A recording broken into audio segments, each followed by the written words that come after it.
में आपका स्वागत है सर। आज बात करते हैं दो स्टॉक में बात करते हैं। सबसे पहले बात करेंगे ओला इलेक्ट्रिक मोबिलिटी स्टॉक्स के बारे में और दूसरे स्टॉक के बारे में बात करेंगे स्प्राइट एग्रो स्टॉक्स के बारे में।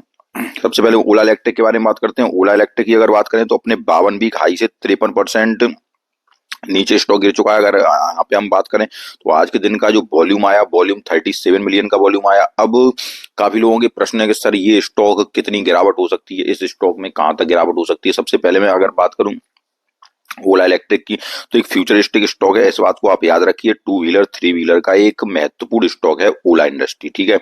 अब ओला इलेक्ट्रिक और इलेक्ट्रिकल थ्री व्हीलर भी बनाता है और टू व्हीलर भी बनाता है। अब अगर इस स्टॉक की मैं बात करूं तो स्टॉक का फंडामेंटल देखिए, सबसे पहले एक बार मैंने स्टॉक पे और भी वीडियो बनाया था, थोड़ा सा मैं बता देता हूं, उसके बाद में बात करता हूं।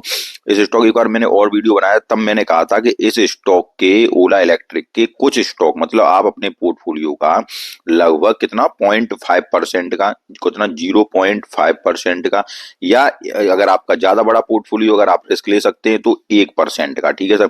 इतना हिस्सा अपने पोर्टफोलियो का इस स्टॉक को दीजिए, क्योंकि देखिए अभी इस स्टॉक के फंडामेंटल थोड़े से वीक नजर आते हैं। क्योंकि यहाँ अगर फंडामेंटल पे बात करूं आपके, थोड़ा सा मैं दिखाऊं तो मार्केट कैप तो कंपनी का 32,146 करोड़ का है, लेकिन अगर पी रेशियो की बात करूं तो ये देखिए माइनस का 19.7 का पी रेशियो है, ठीक है सर।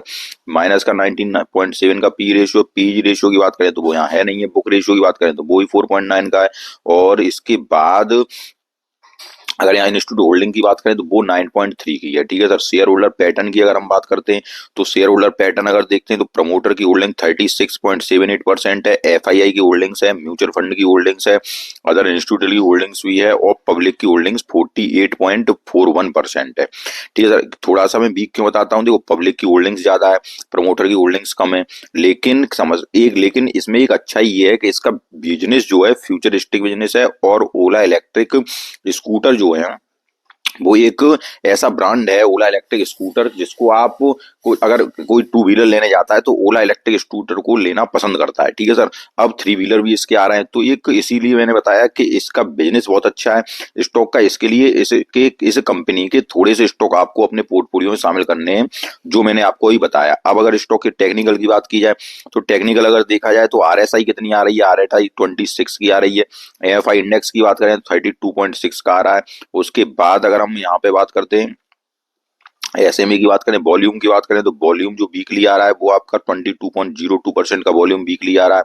उसके बाद अगर हम यहाँ देखें तो ये पूरा बियरसी नजर आ रहा है आपको, क्योंकि देखो 100 डे मूविंग एवरेज से स्टॉक नीचे है, 50 डे मूविंग एवरेज से स्टॉक नीचे है, 20 डे मूविंग एवरेज से स्टॉक नीचे है। सारे के सारे मूविंग एवरेज के स्टॉक नीचे ही ट्रेड कर रहा है। अब अगर हम बात करें कि स्टॉक को लेना कहाँ है, स्टॉक में कहाँ तक गिरावट हो सकती है, ये देखिए आप स्टॉक की जो गिरावट है, पहले स्टॉक ऊपर की ओर गया, फिर स्टॉक नीचे की ओर आया, फिर यहाँ थोड़ी सी आई, फिर स्टॉक नीचे की ओर आ गया। अगर हम कहें कि स्टॉक को लेना कहाँ है, आपको कौन सी प्राइस पे ऐड करना है स्टॉक को, तो मैं आपको बताऊं तो ये अपने बेस पे ही चल रहा है, ठीक है सर।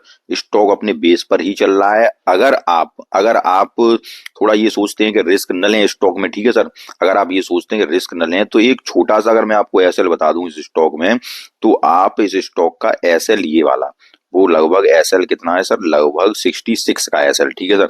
थोड़ा सा और अगर चाहो तो आप लगभग 65 का एसएल, ठीक है। तो एक अपने एसएल के पास ही स्टॉक मिल रहा है, मैं कहूँ थोड़ा सा ही एसएल, लगभग 5 या 6 रुपए का एसएल है। अगर अगर कब के लिए, अगर आप ये सोचते हैं कि हम रिस्क न लें, कहीं स्टॉक ज्यादा नीचे न चला जाए, तो एक छोटा सा एसएल जो मैंने आपको बताया तो वो लगभग 66 का या 65 का आप एसएल लेके चल सकते हो स्टॉक में। लेकिन एक लॉन्ग टर्म के नजरिए से स्टॉक अच्छा है। स्टॉक का फंडामेंटल अभी थोड़ा वीक है, लेकिन धीरे धीरे सुधरता जा रहा है। और स्टॉक यहाँ से मुझे लगता है कि आपको इस स्टॉक को 3 साल के लिए होल्ड करना चाहिए, ठीक है सर। ओला इलेक्ट्रिक स्कूटर में और थ्री व्हीलर में एक अच्छा ब्रांड है, और इस स्टॉक को आपको होल्ड करना चाहिए 3 साल तक। तो आपके लिए ओला इलेक्ट्रिक के बारे में सारी कुछ बात समझ में आई होगी। अब हम बात करते हैं स्प्राइट एग्रो स्टॉक्स की, जिसमें कि लगातार प्रश्न पूछे जाते हैं, सर इस स्टॉक में कहां तक गिरावट होगी, इस स्टॉक में कहां तक गिरावट होगी।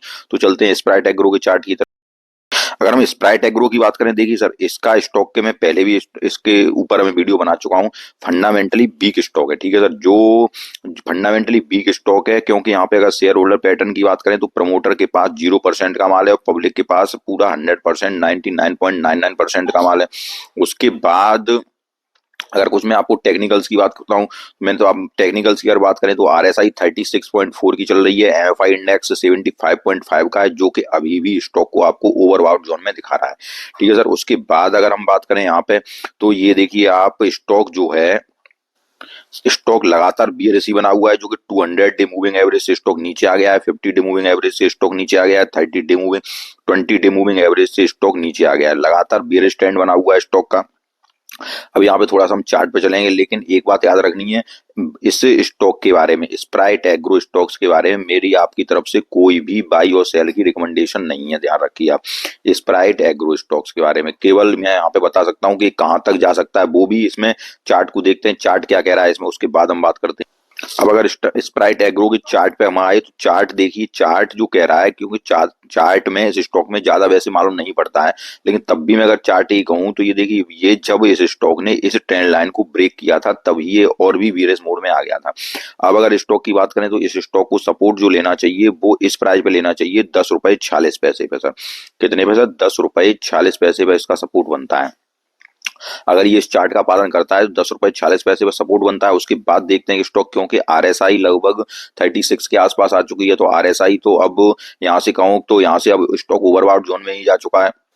तो यहाँ से अब देखते हैं कितनी गिरावट की संभावना बन रही है, क्योंकि स्टॉक आपका जो मैंने बताई रेंज, इस प्राइस पे आके यहाँ पे टिकना चाहिए, जो मैंने आपको लगभग बताई 10 रुपए ये जो बन रही है, 10 रुपए 44 पैसे या 10 रुपए 46 पैसे की। लेकिन उसके बाद जब स्टॉक नीचे आएगा, तब उसके बाद हम बताएंगे आगे की ओर कहाँ तक जा सकता है स्टॉक।